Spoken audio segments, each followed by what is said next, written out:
हाँ जी बच्चों, कल की क्लास में हमने प्रोफेशन पढ़ लिया था और उसके कैरेक्टरिस्टिक्स पढ़ लिए थे। आज हमें इकोनॉमिक एक्टिविटी का जो थर्ड पार्ट है, एम्प्लॉयमेंट, वो स्टार्ट करना है। भाई देखो बच्चों, पैसे कमाने के लगभग लगभग मोटे मोटे तौर पे अगर आप देखोगे तो तीन तरीके होते हैं। या तो कोई इंसान क्या करेगा, बिजनेस करेगा, या वो प्रोफेशन में जाएगा, या तो फिर वो लास्ट उसके पास क्या बचेगा, एम्प्लॉयमेंट, यानी कि वो क्या करेगा, हाँ जॉब करेगा। ठीक है। तो एम्प्लॉयमेंट में क्या होता है, एम्प्लॉयमेंट में एक बंदा होता है एम्प्लॉई। कौन होता है, एम्प्लॉई। ठीक है। और एक बंदा होता है एम्प्लॉयर। दूसरा कौन होता है बच्चों, पहला एम्प्लॉई और दूसरा एम्प्लॉयर। एम्प्लॉयर कौन होता है बच्चों, हाँ, जो जो एम्प्लॉई को क्या करता है, हायर करता है। यानी कि हम इसे ओनर बोल सकते हैं। क्या बोल सकते हैं, और ओनर इस एम्प्लॉय को क्या करता है, हायर करता है। क्या करता है, हायर करता है, मतलब HIRE। हायर माने वो अपने यहाँ पे से अपॉइंट करता है, क्या करने के लिए, काम करने के लिए। जैसे आपने क्या करके रखा होगा, कई सारे लोगों को जॉब दे के रखी होगी, तो वो तो तुम्हारे एम्प्लॉई है और तुम उनके क्या हो, एम्प्लॉयर। क्या हो, एम्प्लॉयर माने मालिक, और एम्प्लॉई माने जो बंदा एक्चुअल में काम करता है। ठीक है। अच्छा, ये अपना बिजनेस तो कर नहीं रहा, क्या ये इसे हम प्रोफेशनल बोल सकते हैं इस बंदे को हम, जरूरी नहीं है। ठीक है ना, क्योंकि प्रोफेशनल के अंदर जो प्रोफेशनल होते हैं उन्हें तो क्या करना होता है, स्पेसिफाइड एग्जाम्स क्लियर करने होते हैं। तो जो बंदे को हम बिजनेस में रखते हैं, जरूरी है कि उसे कोई एग्जाम क्लियर करके आना है, नहीं ना। अच्छा, तो एम्प्लॉयमेंट में क्या करता है, ये जो एम्प्लॉय होता है, ये क्या करता है, अपनी सर्विसेज देता है किसको, एम्प्लॉयर को। और एम्प्लॉयर बदले में इसको क्या देता है, या तो वेजेस देता है या सैलरी देता है। और ये सारे बच्चों को पता है कि वेजेस कब दी जाती है और सैलरी कब दी जाती है। अगर टेम्परेरी बंदा है हमारा, हाँ है ना, यानी कि कैजुअल वर्कर टाइप का है, तो हम क्या देते हैं, वेजेस देते हैं। लेकिन अगर हमारा परमानेंट स्टाफ है तो उसको सैलरी देते हैं। तो एम्प्लॉयमेंट क्या हुआ, एम्प्लॉयमेंट एक ऐसा कॉन्ट्रैक्ट है, एम्प्लॉयमेंट एक ऐसा कॉन्ट्रैक्ट है, किसके बीच का कॉन्ट्रैक्ट है, एम्प्लॉय और एम्प्लॉयर का। एम्प्लॉय और एम्प्लॉयर के बीच का एक ऐसा कॉन्ट्रैक्ट है जहां पे एम्प्लॉय क्या करता है, अपनी सर्विसेज देने के लिए वादा करता है, और एम्प्लॉयर बदले में उसे क्या देने का वादा करता है, वेजेस और सैलरीज। ये होता है एम्प्लॉयमेंट। कोई शक तो नहीं है, देख लेते हैं चलो यहाँ पे। Employment, employment refers to the occupation, ये एक ऐसा काम होता है in which people work for others, जहां पे लोग किसके लिए काम करते हैं, दूसरों के लिए काम करते हैं। किसके लिए काम करते हैं, और बिजनेस में किसके लिए काम करता है इंसान, अपने लिए, अपने प्रॉफिट अर्निंग के लिए। तो एम्प्लॉयमेंट में क्या होता है कि दूसरों के लिए काम करता है एक बंदा, and get remuneration in return, और बदले में से क्या मिलती है, रेम्युनरेशन। बोलो, एक टेक्निकल वर्ड है, कौन सा वर्ड है, टेक्निकल वर्ड है रेम्युनरेशन। नॉर्मल हम रूटीन में क्या बोलते हैं, वेजेस एंड सैलरीज बोलते हैं, लेकिन उसको टेक्निकली यहाँ पे बिजनेस की लैंग्वेज में बोलते हैं रेम्युनरेशन। क्या बोलते हैं, रेम्युनरेशन। ठीक है, रेम्युनरेशन का मतलब ही क्या होता है, वेजेस एंड सैलरीज। ठीक है, मैं यहाँ पे लिख सकता हूँ वेजेस एंड सैलरीज। अब मान लिया कोई एम्प्लॉय तुम्हारा बोलने लगे, साहब हमारी रेम्युनरेशन क्या कर दो, इंक्रीज कर दो, हमारी रेम्युनरेशन को हाइक कर दो। तो अभी समझ पाओगे वो क्या कह रहा है, या उसे ये बोलोगे कि दोबारा बोलना, क्या बोल रहा है, रेम्युनरेशन में हाइक देना, हाइक मतलब बढ़ाना, HIKE, हाइक मतलब बढ़ाना, और रेम्युनरेशन माने वेजेस और सैलरी। तो अगर वो ऐसे बोल रहा है कि हमारी रेम्युनरेशन इंक्रीज कर दो या उसमें हाइक दे दो हमें, तो वो क्या बोलना चाहता है कि हमारी सैलरी बढ़ा दो। ठीक है ना। बच्चों, चैप्टर का नाम क्या है, evolution and fundamentals of business. हम बिजनेस के फंडामेंटल्स पढ़ रहे हैं, तो ये सारे फंडामेंटल्स ही तो चल रहे हैं। अब जैसे रेम्युनरेशन है, हमें नहीं पता था कि रेम्युनरेशन को क्या बोलते हैं, तो अब पता पड़ गया ना।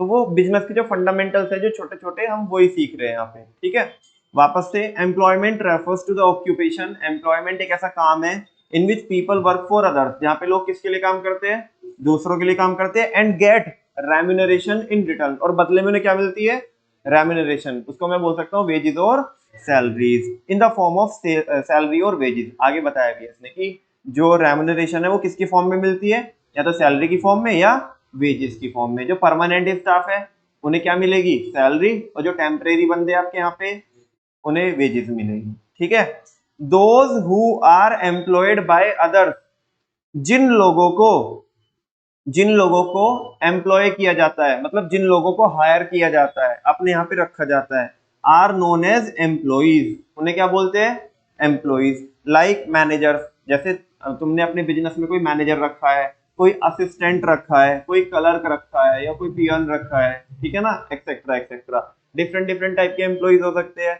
फिर ये आगे क्या बोल रहा है, people who hire such employees, जो लोग इन एम्प्लॉइज को हायर करते हैं, अपने यहाँ पे लेके आते हैं, उन्हें क्या बोलते हैं, आर नोन एज एम्प्लॉयर्स, इन्हें मालिक बोलते हैं। क्या बोलते हैं, ये एम्प्लॉयर होते हैं। ठीक है, जैसे आपके बिजनेस में तुम और तुम्हारे पापा एम्प्लॉई है या एम्प्लॉयर है, एम्प्लॉयर, और जो तुम्हारे यहाँ पे लोग काम करते हैं वो एम्प्लॉइज है। ठीक है ना, बात समझ में आती है। सेम एज अगर हमें इसको और समझना है, किसको, एम्प्लॉयमेंट को, तो हमें उसके क्या देखने होंगे, क्या पढ़ने होंगे, कैरेक्टरिस्टिक्स। तो चलो बच्चों, क्या पढ़ते हैं हम, इसके कैरेक्टरिस्टिक्स पढ़ते हैं। पहला क्या है, नेचर ऑफ वर्क। ये बोल रहे the main features of employment are, इसके जो मेन फीचर्स है एम्प्लॉयमेंट के वो क्या क्या है। पहला है नेचर ऑफ वर्क। मुझे बताओ कि एम्प्लॉयमेंट में काम किस तरीके का रहता है। जैसे जो प्रोफेशनल होते हैं वो तो अपनी सर्विस देते हैं, क्या देते हैं, या एडवाइजरी देते हैं, कंसल्टेंसी देते हैं। लेकिन एम्प्लॉयमेंट में काम किस तरीके का करना होगा, जो मालिक बोलेगा, मालिक बोलेगा उठ, मालिक बोलेगा बैठ, मालिक बोलेगा अब लेट जा, तो लेट जा।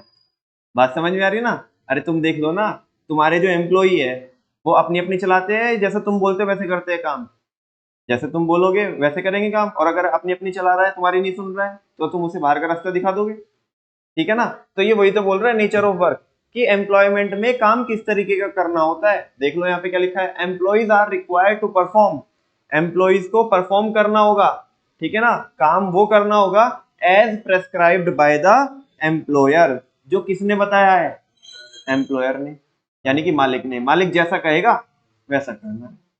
ठीक है, नेक्स्ट है कॉन्ट्रैक्चुअल रिलेशन। क्या है बच्चों, कॉन्ट्रैक्चुअल रिलेशन। ये क्या होता है, जो एम्प्लॉयमेंट होता है ना, एक कॉन्ट्रैक्ट होता है, किसके बीच में, एम्प्लॉयर और एम्प्लॉय के बीच में, कि एम्प्लॉय, जहाँ पे एम्प्लॉय ये बोलता है कि मैं तुम्हें सर्विसेज ऑफर करूंगा अपनी, और तुम मेरे को क्या दोगे, रेम्युनरेशन दोगे बदले में। अब होता क्या है कि नॉर्मली तुमने यहाँ पे देखा होगा लोकल एरिया में तो ऐसा होता है, कोई बंदा आता है और वो बोलता है कि भाई साहब किसी लड़के की जरूरत है क्या आपको, है ना, मैं खाली हूँ, और आप कहो तो मैं तुम्हारे यहाँ पे आ जाता हूँ। तो वो एक दो बात पूछ के उससे बोलते तेरे को काम करना आता है या कर लेगा, ऐसे ऐसे काम होता है हमारे यहाँ पे, कह रहा है मैं सब कर लूंगा, थोड़ा सिखा देना मुझे, चल तो ठीक है परसों से आ जाना। ये तो ऐसे हो जाता है। लेकिन आप थोड़ा अच्छे लेवल पे देखो, जो एमएनसीज है, एमएनसीज माने मल्टीनेशनल कंपनीज है, जो बड़े बड़े कॉर्पोरेट्स है, क्या उनमें ऐसा होता होगा, चल भाई आ जाइए परसों से, आ जाइए परसों से लग जाइए, ऐसे कोई ना होता है। हाँ जी, वहां पे बराबर से क्या होगा, पहले वैकेंसी निकलेगी, फिर वो बंदा क्या करेगा, अप्लाई करेगा, अप्लाई करने के बाद ये क्या करेंगे, इसकी बराबर से स्क्रीनिंग करेंगे कि ये बंदा हमारे लायक है या नहीं है। फिर उसका कोई क्या लेंगे, टेस्ट वगैरह लेंगे, इंटरव्यू लेंगे, देन फाइनल क्या होगा, इसे ऑफर करेंगे, जॉब ऑफर। और जॉब ऑफर करने के बाद ये क्या करेगा, उस ऑफर को क्या करेगा, एक्सेप्ट करेगा। और एक्सेप्ट कर, जब ये एक्सेप्ट कर लेगा तो एक कॉन्ट्रैक्ट बनेगा, क्या बनेगा, कॉन्ट्रैक्ट बनेगा, कि जिसमें ये सारी चीजें लिखी होगी कि अगले की सैलरी कितनी होगी, इसे काम क्या करना पड़ेगा, कितने घंटे की शिफ्ट है, कितने बजे आना पड़ेगा, कैसे कैसे छुट्टी मिलेगी, पूरे साल में कितनी छुट्टी ले सकता है, छोड़ के जाएगा तो 3 महीने पहले नोटिस देना पड़ेगा। हाँ बिल्कुल, जो बड़ी बड़ी कंपनीज है, तो छोड़ के जाएगा तो 3 महीने का नोटिस देना पड़ेगा, मतलब पहले 3 महीने पहले बताना पड़ेगा कि मैं, मेरे को क्या करना है, छोड़ के जाना है ऑर्गेनाइजेशन को, क्योंकि हम भी तो अपना इंतजाम करेंगे ना। अब मान लिया इसको तो हमने अपने पूरे प्रोजेक्ट इसको सौंप के रखे हैं, और ये वो उस प्रोजेक्ट में इन्वॉल्व है, ठीक है, और ये तो कल को ये बोलने लगे मैं तो जा रहा जी, ये पड़ी तुम्हारी धर्मशाला, ठीक है ना, ऐसे कोई ना होगा भाई, हमारे प्रोजेक्ट चल रहे हैं तो हमें नुकसान हो जाएगा, 3 महीने पहले बताना पड़ेगा तेरे को, क्योंकि जो काम तेरे को आता है हम पहले सुटेबल बंदे को हायर करके लेके आएंगे, है ना, फिर उसको वो काम सिखाएंगे, तू ही सिखाएगा इनफैक्ट। एक चीज बोलते केटी देना, क्या देना, केटी। पता कभी भी क्या होता है कि जब कोई एम्प्लॉय छोड़ के जाता है और उसकी जगह नया बंदा आता है, या कोई बंदा नए प्रोजेक्ट में जा रहा होता है, तो जो पुराने वाले बंदे होते हैं ना, उस नए वाले बंदे को केटी दे रहे होते हैं। केटी का मतलब होता है नॉलेज ट्रांसफर। क्या होता है वो उस 3 महीने के टाइम पीरियड में उस बंदे को, नए वाले बंदे को बताएगा कि भाई कैसे कैसे वर्किंग करनी है, क्या काम करना है, कैसे हैंडल करना है प्रोजेक्ट को, कैसे रन करना है, वो सारी चीजें, ताकि कंपनी का काम ना रुके। अच्छा, कंपनी को भी उसमें कॉन्ट्रैक्ट में भी लिखा था कि अगर कंपनी ने एम्प्लॉय को निकालना पड़ जाए तो वो भी पहले 3 महीने पहले बताएगी। ठीक है ना, क्योंकि अगला भी तो जॉब देखेगा ना अपनी। तुम ला करके उसे कल रास्ते पे खड़ा कर दो। मान लिया आज एक बंदा जॉब करता है किसमें, गूगल में। किसमें जॉब करता है, उसके बेसिस पे उसका रिश्ता तय हो गया, सपोज दैट, है ना, कि भाई साहब बंदा किसमें जॉब करता है, गूगल में जॉब करता है। कल को गूगल वाले ने, मतलब उसकी शादी हुई नहीं है, फिर रिश्ता ही हुआ था, और गूगल वालों ने से कल बाहर का रास्ता दिखा दिया, कल के कल एक दिन के अंदर, तो अगले का तो रिश्ता टूट जाएगा। कह रहे तो बेरोजगार है। समझ में आ रही ना। तो कंपनी ने भी क्या करना पड़ेगा, उसे 3 महीने पहले बताना पड़ेगा अगर उसे निकालना है। तो ये सारी चीजें कहाँ पे लिखी होती है बच्चों, कॉन्ट्रैक्ट के अंदर लिखी रहती है। हाइक कैसे मिलेगी तुम्हें, रेम्युनरेशन में हाइक कैसे मिलेगी, मतलब जो प्रमोशन होगा आपका वो 1 साल बाद होगा, 2 साल बाद होगा, कैसे। ऐसे नहीं मान लो तुमने 1 महीने वहां पे जॉब की, कहने लगे अब तो सैलरी बढ़ा दो जी, बहुत दिन होगी। ऐसे नहीं होता। कोई लोकल एरिया कोई ना है कि कोई छोटे छोटे बिजनेस की कोई ना बात कर रहे हैं हम यहाँ पे, कि सीधा जो एम्प्लॉई है वो सीधा एम्प्लॉयर के पास आके बोलने लगेगा। तुम्हारे एम्प्लॉई सीधा किसके पास आके कुछ भी ना प्रॉब्लम होगी तुम्हारे पापा को बोलेंगे। ठीक है ना। लेकिन रिलायंस ऑर्गेनाइजेशन के अंदर समझो आप 3-4 लाख एम्प्लॉइज काम करते हैं। ठीक है, तो वहां पे हर एक बंदा मुकेश अंबानी तक पहुंच सकता है, नहीं ना। बहुत सारे लेवल्स होते हैं, और हर एक बंदा अपनी प्रॉब्लम अपने सीनियर को बताएगा। ठीक है ना। तो वहां पे सारी चीजें सिस्टमेटिकली चलती है। तो ये सारे जो जो भी मैं बता रहा हूँ, जो भी क्लोज बता रहा हूँ मैं आपको, ये सारे किसमें लिखे रहते हैं, पहले ही कॉन्ट्रैक्ट में लिखे रहते हैं कि ऐसे ऐसे करना होगा। ठीक है, तुम्हें अगर छुट्टी मिलेगी तो कितनी मिलेगी, है ना, और कितनी तुम्हें पेड लीव मिलेगी, मतलब इतनी छुट्टी भी लगा लेना, सैलरी मिलती रहेगी बराबर से आपको, और अगर इससे ज्यादा लगाओगे तो फिर आपकी सैलरी डिडक्ट होगी। ठीक है, तो सारी जिसमें लिखी रहती है, कब से ज्वाइन करोगे आप। ऐसे नहीं कि चल भाई कल से आ जाइयो, अरे अगला दूसरी जॉब को भी तो छोड़ के आएगा ना, वहां पे उसने नोटिस दिया होगा, तो वो नोटिस, पूरा नोटिस जो पीरियड है वो सर्व करके आएगा ना, तो यहाँ पे जब आएगा तो उसमें ये भी लिखा रहता है कि कब से ज्वाइन करोगे आप।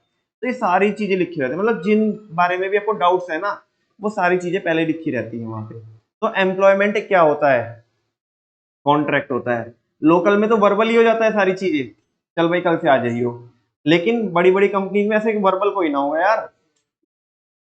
हाँ बिल्कुल, वो सारी चीजें अवेलेबल होगी, उनका रिकॉर्ड मेंटेन होगा, उनकी सैलरी भी तो बनानी है, सैलरी शीट बनानी है कि एक बंदा कितने दिन आया, इसकी सैलरी कितनी बैठती है ना। ऐसे 3-4 लाख लोगों का जो हिसाब किताब है वो ऐसे मुंह जबानी कोई ना याद रख सकते हैं, उन्हें मैनेज करना बड़ा टिपिकल काम है ना। हाँ जी। तो बच्चों क्या बोल रहे हैं यहाँ पे कि शुरुआत में सारी चीजें रिटर्न में लिखी जाती है, एक कॉन्ट्रैक्ट बनता है।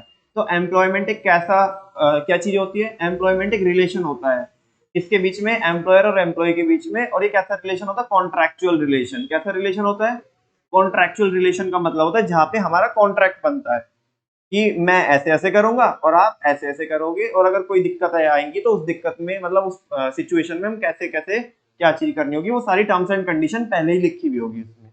ठीक है, तो देख लो यहाँ पे, employment is the outcome of a contract.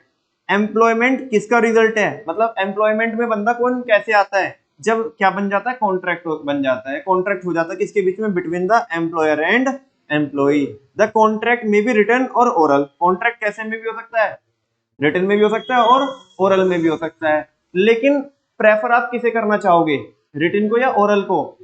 बेटा रिटन का तो क्या रहने वाला है, फ्यूचर में भी प्रूफ रहने वाला है, ओरल का क्या प्रूफ रहेगा। ठीक है ना। मान लिया हमने बोल दिया चल भाई ठीक है, तेरी सैलरी हम 6 महीने में बढ़ा देंगे, कल वो 3 महीने बाद हमें कहने लगा कि बाबूजी सैलरी बढ़ा दो हमारी। हमने कहा तो था तेरे को 6 महीने से पहले मत बोलना। कह रहे नहीं 3 महीने में तो कहा था तुमने, बताओ क्या प्रूफ है हमारे पास। लेकिन अगर रिटर्न में कॉन्ट्रैक्ट होगा तो दिखा सकते हैं कि नहीं दिखा सकते हैं, रुको जरा अभी सब्र करो, देखो अभी कॉन्ट्रैक्ट दिखाते हैं। ठीक है, तो वैसा, तो ये बोल रहे हैं कॉन्ट्रैक्ट कैसे भी हो सकता है, रिटर्न में भी हो सकता है और ओरल में भी हो सकता है। It consist of the terms and condition of employment. इसमें क्या होता है, कंसिस्ट का मतलब इसके अंदर, ठीक है ना, या इसमें क्या चीजें होती है। It consist of the terms and conditions of employment. इसमें क्या लिखी रहती है, सारी टर्म्स एंड कंडीशन लिखी रहती है, किसकी, एम्प्लॉयमेंट की। ठीक है ना। तो दो फीचर हमने पढ़ लिए इसके। पहला नेचर ऑफ वर्क, काम कैसा करना होता है एम्प्लॉयमेंट में, जैसे कौन बोलेगा, जैसे मालिक बोलेगा वो काम करना होगा, ठीक है ना। कैसा रिलेशन होता है, कॉन्ट्रैक्चुअल रिलेशन होता है, शुरुआत में कॉन्ट्रैक्ट बन जाता है।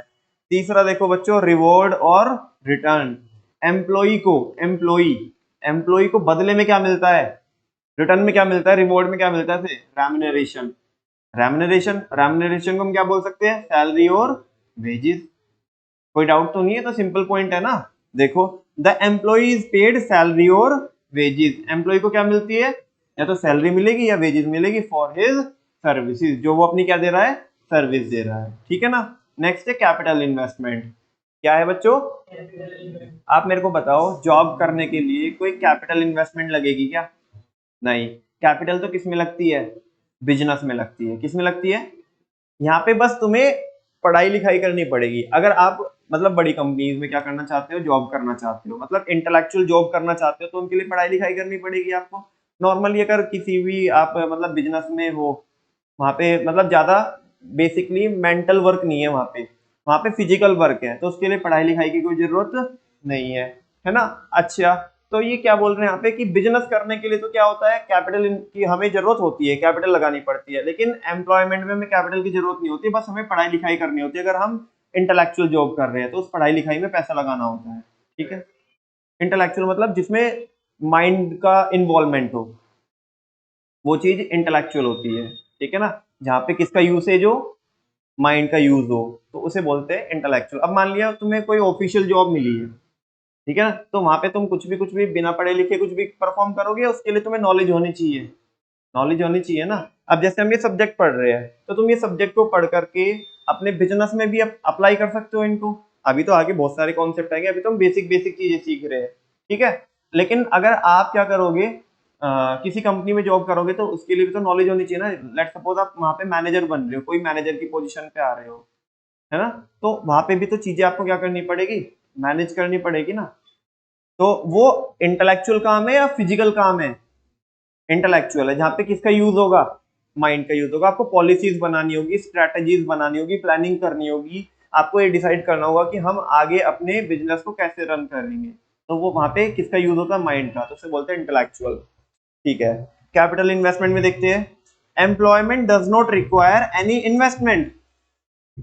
एम्प्लॉयमेंट में किसकी जरूरत नहीं होती, किसी इन्वेस्टमेंट की जरूरत नहीं होती। एंड इन्वॉल्व्स नेग्लिजिबल रिस्क, और ना के बराबर इसमें क्या होता है, रिस्क होता है। भाई ये बात बताओ, तुम्हारे पापा को प्रॉफिट हो या लॉस हो, उन्हें कुछ घंटा फर्क पड़ता है, नहीं पड़ता है ना फर्क उन्हें, किन्हें, एम्प्लॉइज को। उन्हें तो भैया अपनी बराबर से जितनी सैलरी है वो चाहिए। हाँ, अगर प्रॉफिट ज्यादा होएगा तो एक बार तुम्हारी आंखों में देखेंगे, भाई साहब कुछ तो शेयर कर दो, प्रॉफिट हमारे साथ ज्यादा प्रॉफिट हुआ है, हमने भी क्या किया है, कंट्रीब्यूट किया है, हमारी वजह से भी हमने लगन के साथ काम किया है, तो क्या हुआ है, आपको प्रॉफिट हुआ है, थोड़ा सा प्रॉफिट हमारे साथ भी शेयर कर दो तो खुश हो जाएंगे, आगे से और अच्छे से काम करेंगे। लेकिन अगर तुम्हें लॉस हो जाए तो क्या बोलेंगे, बाबूजी धंधा तुम्हारा है, बिजनेस तुम्हारा है, हम तो यहाँ पे नौकर है, हम तो काम करते हैं, बाबूजी हमें तो हमारी सैलरी दे दो। क्या दे दो, सैलरी दे दो। तुम एक बार बोल के देखना, अरे भाई इस बार लॉस हो गया, इस बार सैलरी नहीं दे रहे, कह रहे जी बस तो फिर कोई और दूसरा देख लिया, मैं कहीं और अपना देख लूंगा, ठीक है ना, ऐसे कोई ना होगा।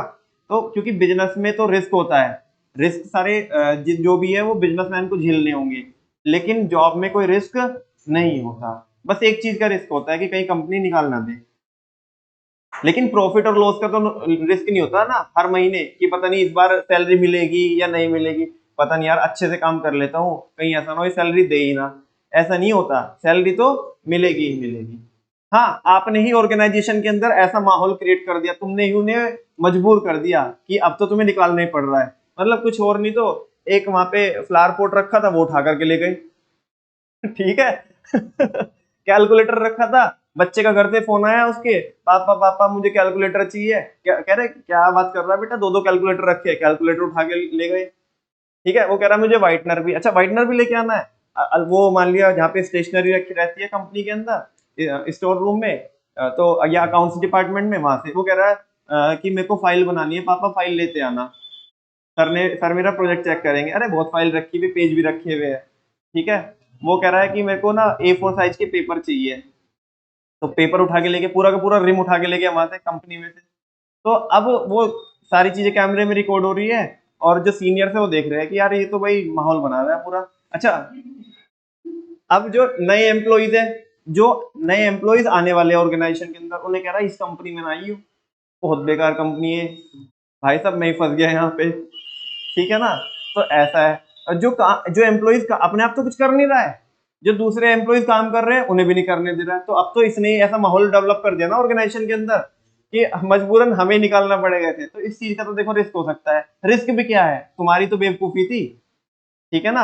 हाँ, लेकिन अगर मार्केट सेंटिमेंट्स अच्छे नहीं चल रहे हैं, मार्केट सेंटिमेंट्स अच्छे नहीं चलने का मतलब क्या है, अगर मार्केट डाउनफॉल में है, जैसे अचानक से कोविड आ गया, क्या आ गया, तो सारी कंपनीज की जो जो सेल है वो क्या हो जाएगी, कम हो जाएगी। जब सेल कम हो रही है तो कंपनी को तो सैलरी तो बराबर से देनी है, तो उनके ऊपर सैलरी का बर्डन ज्यादा रहा, तो वो कुछ एम्प्लॉइज को क्या कर सकते हैं, निकाल सकते हैं। क्या कर सकते हैं, इसको बोलते हैं बच्चे ले ऑफ। क्या बोलते हैं, है ना, जब ऐसे बोलते हैं ना कि हमारी कंपनी ने हमें ले ऑफ कर दिया, तो इसका मतलब क्या हुआ, हमारी कंपनी ने हमें धक्के दे करके बाहर निकाल दिया। हाँ, अच्छा इन्हें, लेकिन अभी देखो तुम ऐसा ना, ठीक है, मतलब नॉर्मल तो चल जाता है, छोटे छोटे बिजनेस में तो चल जाता है, एक मीडियोकर बिजनेस में तो। लेकिन अब जैसे बड़े बड़े बिजनेसेस है ना, अंबानी की शादी है, तो ऐसे कोई ना, वो 3-4 लाख एम्प्लॉयज को बुलाएंगे, अपने जो टॉप लेवल के एम्प्लॉयज होते हैं ना, उन्हें बुलाते हैं। हाँ, तो शादी तो एक बार होती है, ये 4 लाख लोगों को बुलाएंगे तो ऐसे कैसे बनेगी बात। ऐसा तो कोई मैरिज होम ही नहीं बनेगा जिसमें 4 लाख लोग एक साथ आ जाए, और फिर इनके रिश्तेदार, सेलिब्रिटी वगैरह, जो बड़े बड़े बिजनेस मैन की बात कर रहे हैं, ठीक है। खैर, तो कैपिटल इन्वेस्टमेंट की बात कर रहे थे बच्चों। एम्प्लॉयमेंट में कोई कैपिटल इन्वेस्टमेंट नहीं होता, और ना के बराबर क्या होता है, रिस्क होता है, सैलरी मिलनी ही मिलनी है, ठीक है। नेक्स्ट है code of conduct. Code of conduct माने रूल्स एंड रेगुलेशन। अच्छा, रूल्स एंड रेगुलेशन किसके चलेंगे एम्प्लॉयमेंट में, वेरी, एम्प्लॉयर्स के। किसके चलेंगे, एम्प्लॉयर जो रूल बना देगा उसी को क्या करना पड़ेगा, मानना पड़ेगा। हाँ बोलो, मान लिया तुम्हारे बिजनेस में, तुम्हारी फर्म में, तुम एम्प्लॉइज को बोलते हैं अरे चिल करके आराम से आना 12 बजे, ठीक है ना, रिलैक्स बेबी रिलैक्स, 12 बजे आना आराम से, हम भी आराम से उठ के आएंगे और तुम भी 12 बजे आना ठीक है। ये मसूद बोल रहा है अपने एम्प्लॉइज को, ए सोने का नहीं रात में, सुबह ही आ जाना 6 बजे, ठीक है। वो बोल रहे साहब उनके जो एम्प्लॉयर है, जो दूसरे में हमारे जो फ्रेंड लोग हैं, उनके एम्प्लॉयर तो 12 बजे बुलाते, कह रहे उनके यहाँ का रूल ये है, हमारे यहाँ का रूल यही है, आना है तो आओ वरना हम कोई और दूसरा देख लेंगे। तो यहाँ पे एम्प्लॉयमेंट में rules and regulation, code of conduct कौन बनाता है, ये कोई प्रोफेशनल एसोसिएशन होगा इनका कोई। अबे हमें कौन गाइड करेगा, बिजनेसमैन को कौन गाइड करेगा, कोई भी गाइड नहीं करेगा। और बिजनेसमैन अगर एम्प्लॉय को रखेगा तो बिजनेसमैन उसे अपने आप गाइड करेगा, भाई यहाँ पे हमारे रूल चलते हैं, वेलकम टू द बिजनेस, ठीक है ना, यहाँ पे जो हम रूल बनाएंगे वो चलेंगे, जैसा हम बोलेंगे वैसा करना होगा आपको। तो रूल्स एंड रेगुलेशन यहाँ पे कोई प्रोफेशनल एसोसिएशन डेवलप नहीं करता, या कोई ग्रुप है वो इनके लिए रूल्स एंड रेगुलेशन बनाता है, जो इनके रूल्स एंड रेगुलेशन होते हैं अपने आप बनाते हैं। हाँ, लेकिन क्या होता है कि जो बिजनेसमैन भी जो रूल्स एंड रेगुलेशन बनाता है ना, उसके मन में जो भी आए, वो ऐसा नहीं एम्प्लॉय को रात को फोन करे 1 बजे आजा भाई, ठीक है ना, ऐसे नहीं होता है। उन्हें भी इंडस्ट्री के कुछ स्टैंडर्ड्स होते हैं, उनके अकॉर्डिंग ही क्या बनाने होते हैं, रूल्स एंड रेगुलेशन बनाने होते हैं, ठीक है ना। अपनी मर्जी से, मतलब तुम्हें छूट है तो इसका मतलब ये नहीं कि तुम कुछ भी रूल्स एंड रेगुलेशन और वाहियात रूल्स एंड रेगुलेशन बना दिए। जो इंडस्ट्री का स्टैंडर्ड है, जो मार्केट में जिस तरीके से होता है काम, उस तरीके से तुम भी बनाओगे रूल्स, ठीक है। बात समझ में आ रही है। तो देख लो यहाँ पे code of conduct, employee has to follow norms. Norms माने वही रूल्स एंड रेगुलेशन। देखो, चाहे तो आप कोड ऑफ कंडक्ट बोलो, चाहे तो आप रूल्स एंड रेगुलेशंस बोलो, चाहे तो आप नॉर्म्स बोलो। मैं ये बोलूँ कि हमारी क्लास के ये नॉर्म्स है, इसका मतलब क्या है, हमारी क्लास के रूल्स एंड रेगुलेशन है, कोड ऑफ कंडक्ट है। बात समझ में आ रही है बच्चों। तो ये बोल रहे हैं employee has to follow norms as laid down by the employer. Employee को वो नॉर्म्स फॉलो करने होंगे, वो रूल्स एंड रेगुलेशन फॉलो करने होंगे जो किसने बताए हैं, एम्प्लॉयर ने। बात समझ में आ रही है। नेक्स्ट है बच्चों क्वालिफिकेशन। क्या है, आपको कोई जॉब करने के लिए क्या क्वालिफिकेशन चाहिए, कोई पर्टिकुलर क्वालिफिकेशन चाहिए कि आपको बीटेक ही करनी पड़ेगी, एमबीए ही करनी पड़ेगी, बीकॉम करनी पड़ेगी, या आप कोई बाकी आपके पास दूसरी डिग्री होनी चाहिए, ऐसा तो नहीं है ना। ये तो बिजनेस टू बिजनेस जैसी भी जॉब की रिक्वायरमेंट है, उस जॉब को परफॉर्म करने के लिए जो क्वालिफिकेशन चाहिए वो कौन बताएगा? ऑर्गेनाइजेशन यानी कि एम्प्लॉयर बताएगा। क्या बताएगा भाई? लेट सपोज कल चल करके आपको आपका बिजनेस बड़ा हो रहा है, ग्रोथ हो रही है आपके बिजनेस में, और आपको अब संभल नहीं रहा है, वो जो अकाउंटिंग करनी होती है ना, वो अपने आप तुम्हारे पापा संभाल नहीं पा रहे हैं मान लिया, तो तुम्हें एक किसको हायर करना है? अकाउंटेंट को हायर करना है। किसको हायर करना है? अकाउंटेंट को हायर करना है, जो तुम्हारे लिए बराबर से क्या रखेगा? सारा हिसाब वगैरह रखेगा, मतलब प्रॉपर अकाउंटिंग एंट्रीज मेंटेन करके रखेगा। हाँ बोलो। तो इस तरह की जॉब को परफॉर्म करने के लिए कोई एक बंदा आर्टिस्ट होना चाहिए या उसे अकाउंटेंसी की नॉलेज होनी चाहिए? है ना? वो कह रहा है जी मेरे को बहुत अच्छी पेंटिंग बनानी आती है, मेरे को सिंगिंग करनी आती है, वो कह रहा है कि भाई मैं इसको क्या करूंगा, मेरे को तो जरूरत नहीं ना, मेरे को तो किसकी जरूरत है? ऐसे बंदे की जरूरत है जिसको अकाउंटिंग की नॉलेज हो। किसको किसकी नॉलेज हो? अच्छा, अब मान लिया आपके पापा को ऐसे बंदे की जरूरत है, बिजनेस ग्रो कर रहा है, आपके पापा को बंदे की जरूरत है कि जो मार्केट से पैसा कलेक्ट करके ला सके हमारे डेटर से। किससे?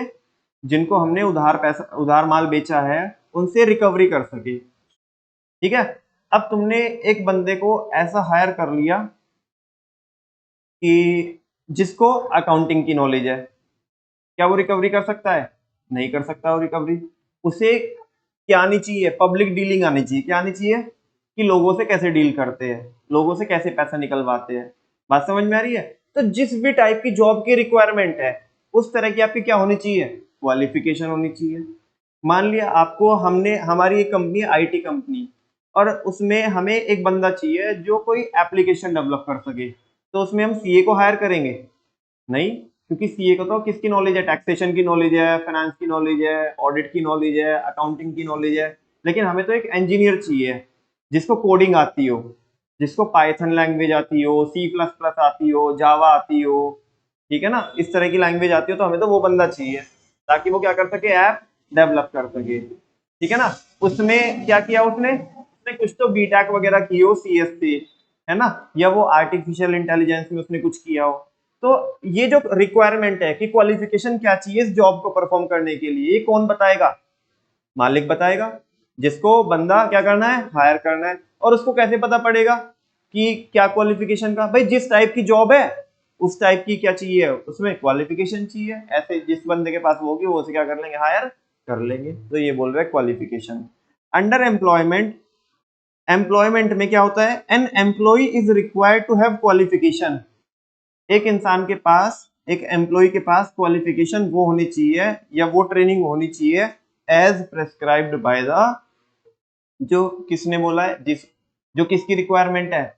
एम्प्लॉयर की रिक्वायरमेंट है। एम्प्लॉयर की रिक्वायरमेंट है कि भाई हमें एमबीए बंदा चाहिए, तो वो एमबीए को ही हायर करेंगे। उन्हें लगता है कि हमें कोई बीटेक वाला बंदा चाहिए या एमटेक वाला बंदा चाहिए, तो उन्हें वो मतलब वो लगेगा, वो चाहते कि हमें एमबीए तो चाहिए, लेकिन एमबीए आईआईएम से की हो उसने। किससे की हो? हाँ बोलो। किससे की हो? इंडियन इंस्टीट्यूट ऑफ मैनेजमेंट से। प्रॉपर प्रॉपर वहीं का बंदा चाहिए हमें जिसने आईआईएम से की हो। तो वो कौन बताएगा? एम्प्लॉयर बताएगा ना। क्या बताएगा? मान लिया आज तुम किसी एक ऑर्गेनाइजेशन में जाओ कि साहब हमें जॉब की जरूरत है, तुमने एमबीए करके रखी है, वो बोलेंगे कि नहीं नहीं हमें जॉब की, मतलब हमारे यहाँ पे जॉब तो अवेलेबल है, वैकेंसी तो है, लेकिन एमबीए के लिए नहीं है। किसके लिए नहीं है? हमें तो किसके लिए जरूरत है? बीटेक के लिए जरूरत है, एमटेक वाले बंदों के लिए जरूरत है, या जिसने बीसीए की हो या एमसीए की हो, तो उस टाइप के बंदों की हमें तो जरूरत है। क्योंकि हमें हमें क्या कराना है? सॉफ्टवेयर डेवलप कराने हैं, वेबसाइट्स वगैरह डेवलप करानी है। आपको नॉलेज नहीं है क्योंकि आपने एमबीए फाइनेंस में की है या मार्केटिंग में की है वगैरह वगैरह। बात समझ में आ रही है? तो क्वालिफिकेशन क्या चाहिए होगी? जो एम्प्लॉयर बोलेगा। जो कौन बोलेगा? एम्प्लॉयर। अब तुम्हारी दुकान पे आकर के कोई बंदा बोलने लगे कि जी मेरे को कोई और काम आता है और तुम्हें चाहिए किसी और काम के लिए, तो तुम उसे हायर नहीं करोगे, तुम बोलोगे नहीं नहीं भाई हमें तो ऐसा बंदा चाहिए। ठीक है। मान लिया तुम्हारे यहाँ पे टाइपिंग का कुछ काम होता है, तुम्हें अपने सप्लायर को या अपने किसको, जो डेटर्स होते हैं उन्हें क्या करनी होती है? मेल लिखनी होती है या कोई लेटर भेजने होते हैं, तो तुम्हें टाइपिस्ट चाहिए, है ना, जो बंदा सिस्टम पे बैठ के क्या कर सके? टाइप कर सके। तो तुम्हारे पापा बताएंगे कि भाई इस बंदे को एक ऐसी मेल लिख दे, तो वो वही लिखेगा। उसको टाइपिंग अच्छी आनी चाहिए। अब मान लिया तुम्हें एक दिन के अंदर ऐसे 500-600 मेल लिखनी है, और वो कीबोर्ड में वर्ड जो अल्फाबेट है वो छाट रहा है ए, ठीक है ना, LPHA ऐसे करके, बस तो उसने तो लिख ली पूरे दिन में मेल, एक मेल लिख पाएगा, तुम्हें लिखनी है 500-600 मेल दिन भर में, तो तुम कैसे बंदे की तलाश करोगे जिसकी टाइपिंग स्पीड क्या हो, बस उंगली चलती हुई दिख रही हो। समझ में आ रही है बच्चों बात? हाँ बोलो। या उसके लिए तुम किसी MBA को हायर करोगे, ठीक है ना, MBA क्या करेगा, टाइपिंग वाले बंदे तो आपको ऐसे ही मिल जाएंगे नॉर्मली, जिन्होंने केवल जिनको टाइपिंग अच्छी आती है। समझ आ रही है बच्चों बात? तो जो भी एम्प्लॉयर बोलेगा वो क्वालिफिकेशन। आई होप आपको समझ में आ गया होगा, सारे फीचर समझ में आ गए।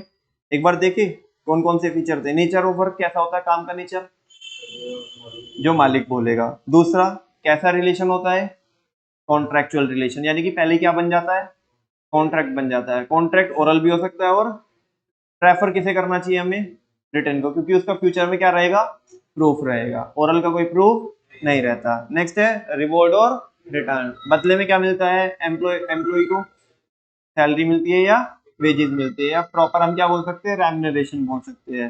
नेक्स्ट है कैपिटल इन्वेस्टमेंट होती है क्या यहाँ पे, नहीं, एम्प्लॉयमेंट में क्या नहीं होता, कैपिटल इन्वेस्टमेंट नहीं होती। कोड ऑफ कंडक्ट कौन बनाता है, मालिक। और क्वालिफिकेशन क्या चाहिए होती है, जो किसने बताई है, जो किसकी रिक्वायरमेंट है, मालिक की रिक्वायरमेंट है, ओनर की जो रिक्वायरमेंट है, एम्प्लॉयर की जो रिक्वायरमेंट है, वही क्वालिफिकेशन यहाँ पे चाहिए होती है। से यस और नो, कोई डाउट तो नहीं है।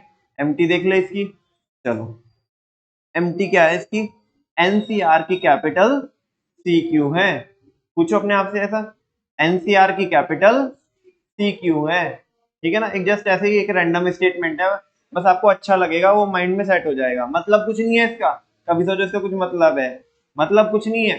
जस्ट हमें क्या करना है, अपने माइंड में सारी हेडिंग्स क्या करके रखनी है, रिटेन करके रखनी है, कि अगर कोई हमारे से बिजनेस के बारे में पूछे, प्रोफेशन के बारे में पूछे, या एम्प्लॉयमेंट के बारे में पूछे, तो हमें जस्ट एक स्टेटमेंट आना चाहिए हमारे माइंड में। बिजनेस के बारे में पूछे तो प्योर ERP, और प्रोफेशन के बारे में पूछे तो SRK ने AC बाय की, और अगर किसके बारे में पूछे, एम्प्लॉयमेंट के बारे में, तो क्या बोले हम, NCR की कैपिटल CQ है, ठीक है।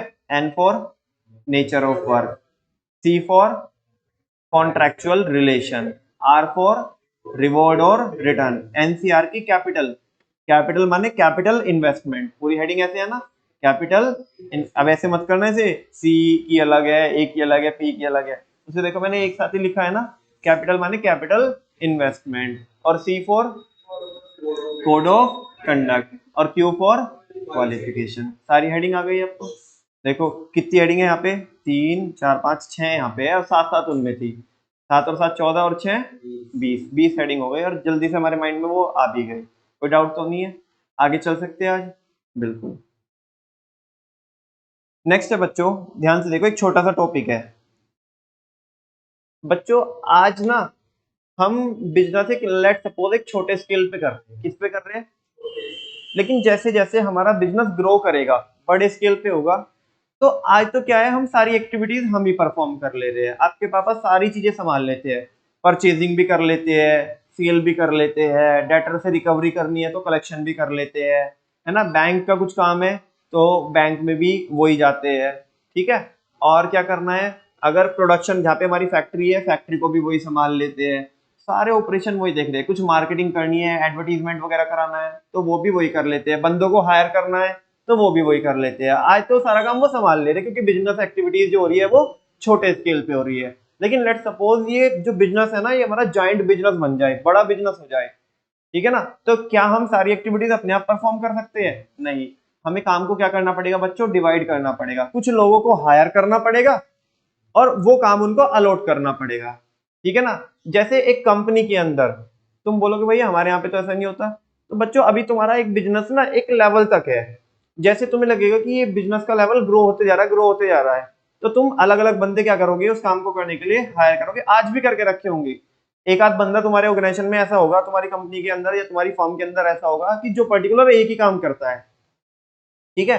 तो अब हुआ क्या, ध्यान से सुनो बच्चों, कि जैसे हमारी कंपनी की ग्रोथ हुई, तो हमने उसमें एक डिपार्टमेंट बनाया। देखो यहाँ पे तो बहुत कम लिखा हुआ है, मैं आपको पूरी प्रोसेस समझा रहा हूँ, ये पूरी प्रोसेस समझना, अल्टीमेटली लास्ट तक काम में आएगी आपको हमेशा, एक्चुअल में बिजनेस को समझने के लिए, ये समझने के लिए कि बड़ी बड़ी कंपनीज में काम कैसे होता है, ठीक है। अब ध्यान से सुनो, सबसे पहले कोई फैक्ट्री है, कोई कंपनी है जो मैन्युफैक्चरिंग करती है, तो उनके यहाँ पे एक डिपार्टमेंट होता है बच्चों, रिसर्च एंड डेवलपमेंट डिपार्टमेंट। क्या होता है? Research and development department. वो रिसर्च एंड डेवलपमेंट डिपार्टमेंट के अंदर वो सारे लोग होते हैं जो मार्केट रिसर्च करते हैं। क्या करते हैं? कस्टमर का टेस्ट एंड प्रेफरेंस पता लगाते हैं कि कस्टमर को क्या प्रोडक्ट चाहिए होता है, कस्टमर किस चीज की डिमांड कर रहा है, कस्टमर को आजकल क्या चीजें अच्छी लग रही है। बच्चों तुम्हें ऐसा लगता होगा ना कि ये कंपनी कुछ भी जो इनके मन में आता है वो प्रोडक्ट निकाल देती है और बस फिर हम उसे परचेज कर लेते हैं। नहीं, इसके पीछे प्रॉपर रिसर्च होती है। ठीक है ना, इसके पीछे प्रॉपर रिसर्च होती है कि ये प्रोडक्ट ऐसा बनना है, इसमें ये फीचर्स होने चाहिए, कस्टमर आजकल इसको प्रेफर कर रहे हैं, कस्टमर को क्या दिक्कत आ रही है, वो कैसे सेटिस्फाई होंगे। तो ये प्रॉपर टीम्स लगी होती है पीछे जो कस्टमर को ट्रैक कर रही होती है। अच्छा एक बात तो देखो, कभी भी तुम क्या करो, गूगल पे कोई प्रोडक्ट के बारे में सर्च करके देखो और अचानक से ऐसा होता है कि तुम फिर अपना या तो अपनी फेसबुक खोल के देखो या इंस्टा खोल के देखो अपनी, तुम्हें उसी के ऐड दिखने चालू हो जाते हैं। क्यों? भाई पीछे टीम्स लगी हुई है, वो जो सॉफ्टवेयर इंस्टॉल हो रखे हैं जो तुम्हें ट्रैक कर रहे हैं। कई बार ऐसा होता है कि तुम किसी प्रोडक्ट की बात करो, केवल बात करो, यार मेरे को तो ये प्रोडक्ट चाहिए, तब भी तुम्हें ऐड दिखने चालू हो जाएंगे अलग अलग जगह पे। क्यों? बेटा तुम्हारे फोन ने तुम्हारी सारी परमिशन ले रखी है, जिसको तुम अलाउ अलाउ अलाउ कर देते हो ना बिना देखे, वो सारी तुम्हारे से परमिशन ले चुका होता है, तुम्हारी वॉइस की, तुम्हारी गैलरी का एक्सेस ले चुका होता है। समझ में आ रही है? तो इससे वो तुम्हें ट्रैक कर रहा है कि तुम्हें तुम्हें तुम्हारा मतलब टेस्ट एंड प्रेफरेंस किस प्रोडक्ट की ओर जा रहा है, तुम क्या चाहते हो।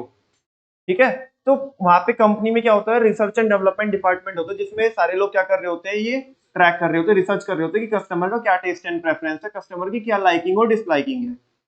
इनका काम ही केवल क्या है, यही काम है, इनका कुछ और काम नहीं है। अच्छा, research and development department research करके किसको बताएगा?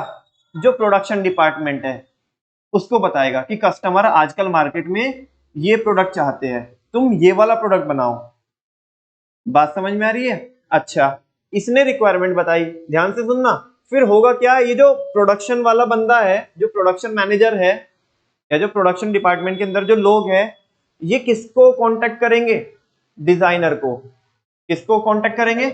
जो प्रोडक्ट डिजाइन करता है। एक ऐसे डिपार्टमेंट होता है, अलग से डिपार्टमेंट होता है जहां पे सारे लोग हमारा क्या कर रहे होते हैं, प्रोडक्ट डिजाइन कर रहे होते हैं।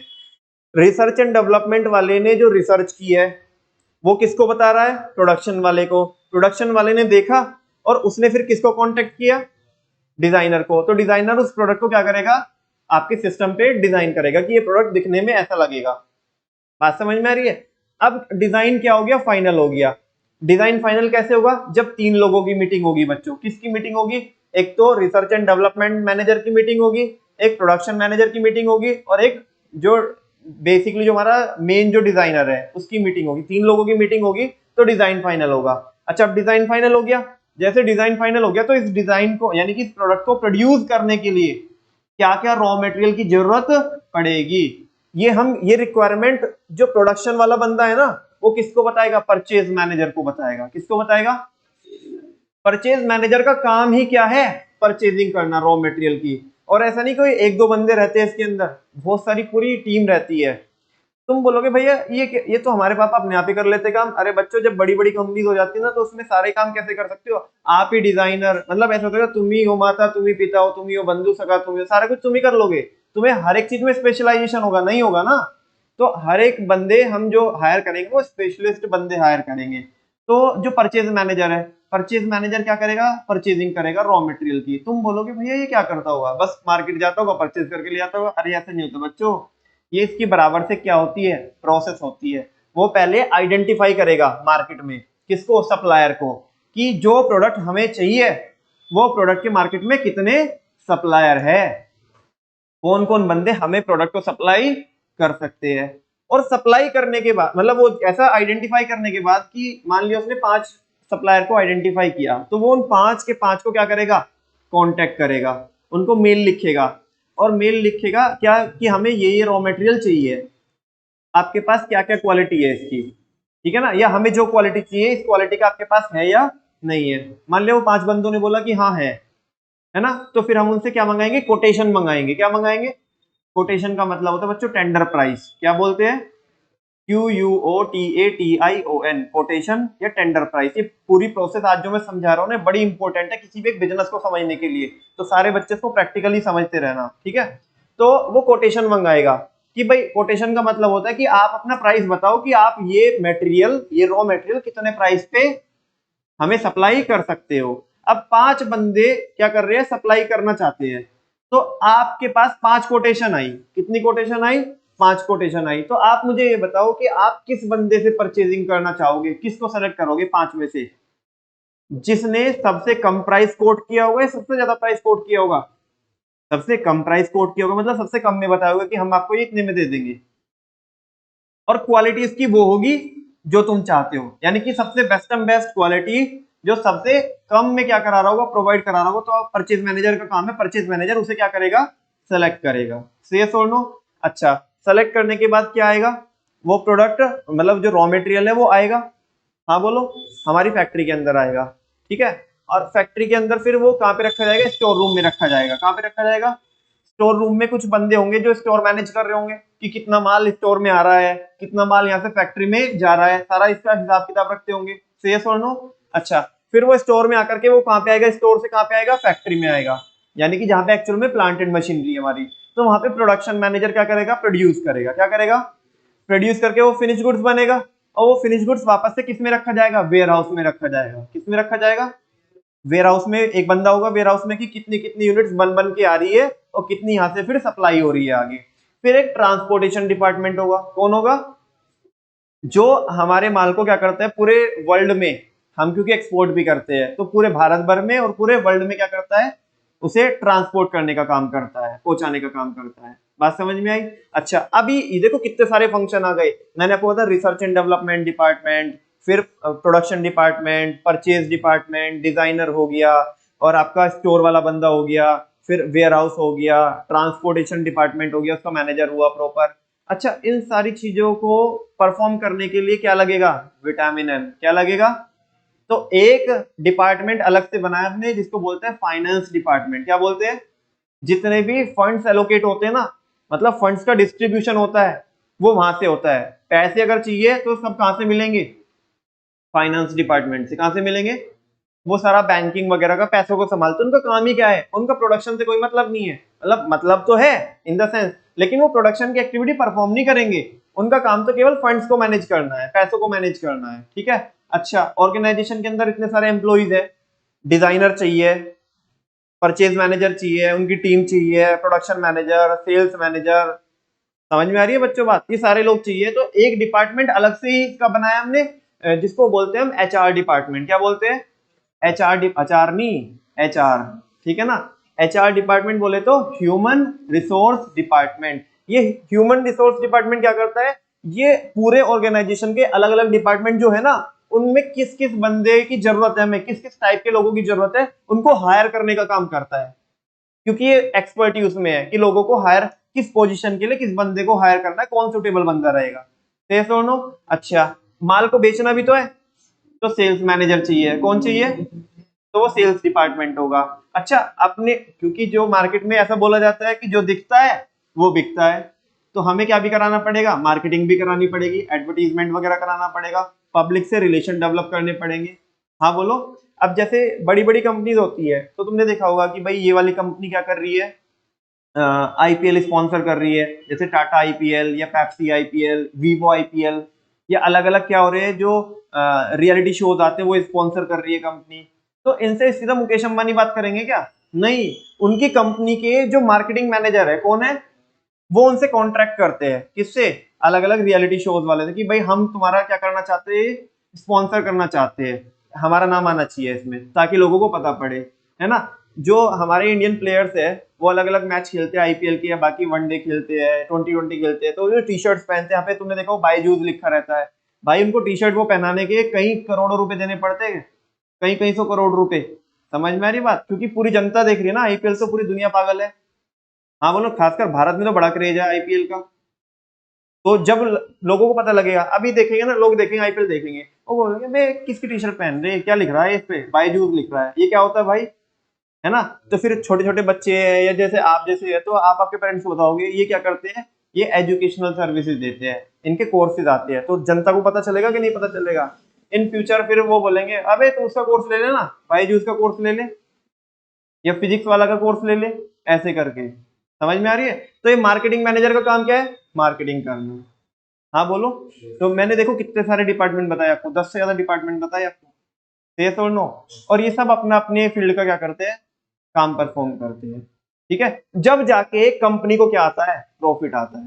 क्या आता है ना? एक बार गिना सकते हो मेरे को कितने सारे डिपार्टमेंट के बारे में बताया और कैसे कैसे वर्किंग होती है? ये छोटे ऑर्गेनाइजेशन में नहीं देखने मिलेगा आपको, बड़ी कंपनीज में देखने मिलेगा, क्योंकि वहां पे नंबर ऑफ एक्टिविटीज क्या है।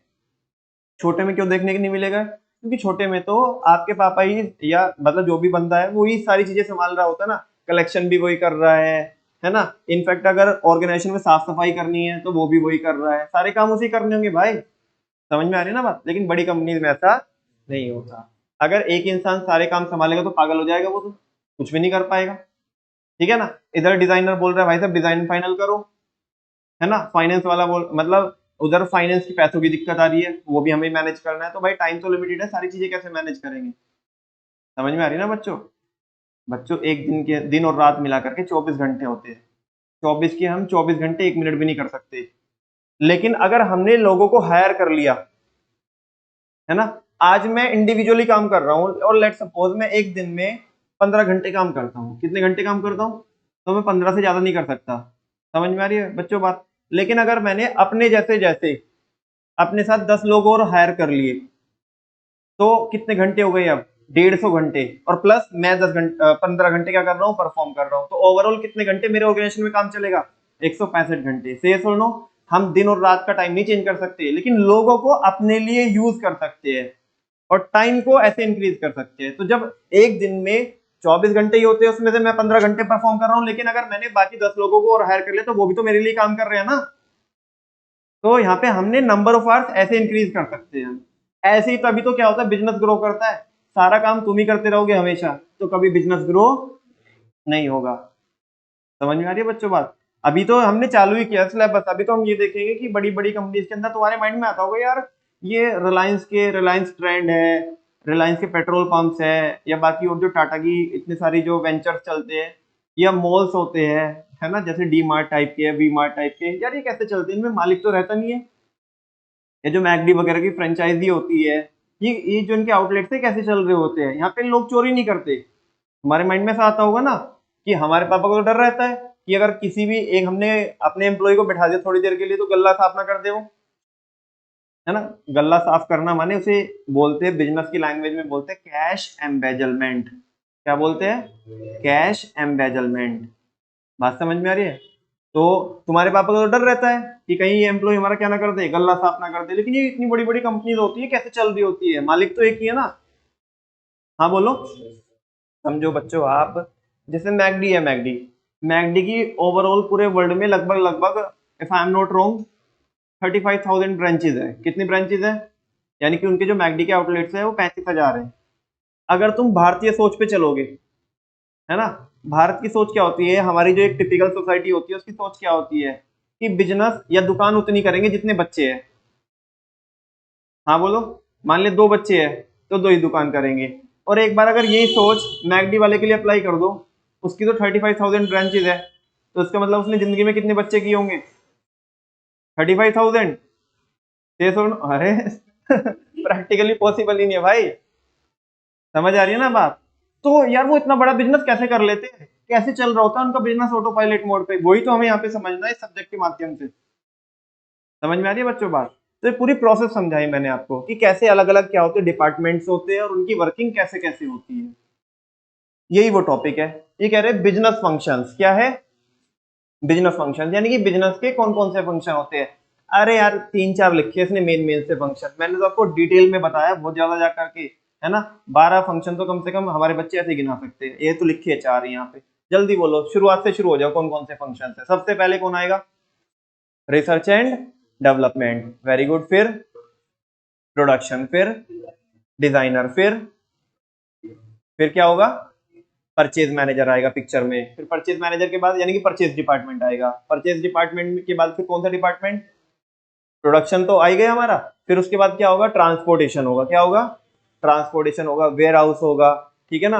तो और उसके बाद क्या होगा, सेल्स मैनेजर होगा, यानी कि सेल्स डिपार्टमेंट होगा, एक मार्केटिंग डिपार्टमेंट होगा। कौन सा डिपार्टमेंट होगा, मार्केटिंग। इन सबको किसकी जरूरत है, फाइनेंस की जरूरत है, तो कौन सा डिपार्टमेंट होगा, इन सबको किसकी जरूरत है, इंक्लूडिंग फाइनेंस वालों को भी किसकी जरूरत है, लोगों की जरूरत है, तो कौन होगा, एचआर डिपार्टमेंट होगा। कौन होगा, फिर एक कॉल सेंटर वाले भी तो होंगे, कस्टमर को हमारे प्रोडक्ट में दिक्कत आएगी, लोग गाली सुनाएंगे उन्हें, अबे क्या प्रोडक्ट भेजा बे तूने, ठीक है ना, ये तो अभी खराब हो गया, तो उनकी प्रॉब्लम भी तो सॉल्व करनी है। तो एक कॉल सेंटर होगा हमारा, मतलब अलग से ही, जहाँ पे हमने कस्टमर की जो प्रॉब्लम है उनको सॉल्व करते होंगे। तो बच्चों कितने सारे डिपार्टमेंट हो गए, है क्या नहीं है। इसमें से इसने 3-4 लिखे हैं बस, आपके जो टॉपिक में सिलेबस में जिसने लिखे हैं, देख लो। Business include a wide variety of functions, कह रहे बिजनेस में बड़े सारे फंक्शंस होते हैं, जो अलग अलग डिपार्टमेंट में बता रहा हूँ ना आपको, यही तो फंक्शंस होते हैं। तो कह रहे कि बिजनेस में बड़े सारे फंक्शंस होते हैं। The 4 major functions performed by businesses are, business के द्वारा जो परफॉर्म किए जाते हैं 4 मेजर फंक्शन, जो बड़े फंक्शन है वो यहाँ पे है। एक तो फाइनेंसिंग, यानी कि फाइनेंस डिपार्टमेंट, दूसरा ह्यूमन रिसोर्स मैनेजमेंट, जहाँ पे हम लोगों को हायर करते हैं, तीसरा प्रोडक्शन, और चौथा मार्केटिंग। आप मुझे बताओ प्रोडक्शन हो पाएगा विदाउट परचेज के, विदाउट रिसर्च के? प्रोडक्शन वाला कुछ भी बना के डालेगा तो मार्केट में चल जाएगा, नहीं ना। तो ये तो ऊपर ऊपर से बताया, इसने कुछ भी नहीं बताया, मैंने आपको डिटेल में बताया। तो ये प्रोसेस समझना चाहिए आपने, ठीक है। कल बच्चों इनके बारे में थोड़ा थोड़ा सा टेक्स्ट लिखा हुआ है, देख लेंगे, और इसमें कुछ इतनी बड़ी कोई डील नहीं है, ये बहुत नॉर्मल लिखा है इसने, मैं आपको समझा चुका हूँ सारा, जो भी इसके अंदर लिखा है वो समझ में आएगा। कल इसको देख लेंगे, आज हमारी क्लास का टाइम हो गया, थैंक यू वेरी मच, ठीक है।